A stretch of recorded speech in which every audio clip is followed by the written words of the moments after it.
Exam எழுதிட்டு வராரு.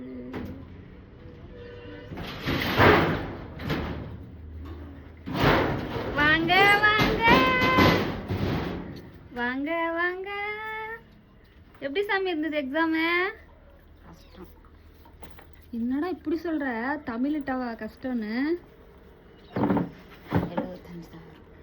75 தான் வருமா?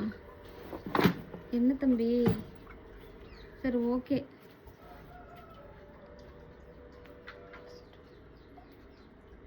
ஃபீல் பண்ணுறியா?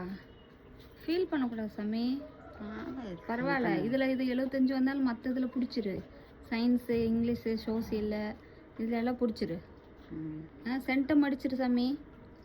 நான் தான் சொன்னேன் தமிழ் எக்ஸாம் கஷ்டமா இருந்தது அப்படின்னா மற்ற எக்ஸாம்லாம் மற்ற பேப்பர்லாம் கொஞ்சம் ஈஸியாக இருக்கும்டா அப்படின்னு நான் சொல்லியிருக்கேன். அதனால அது கஷ்டம்னா மற்ற 4 பேப்பர் ஈஸியாக தான் இருக்கும், ஒன்றும் பிரச்சனை இல்லை. அதில் ஈக்குவல் பண்ணி மார்க் எடுத்து டோட்டல் மார்க் பண்ணிடலாம் அப்படின்னு சொல்லியிருக்கேன். ஃபீல் பண்ணக்கூடாது. ஓகே, அடுத்ததில் பிடிச்சிடலாம்.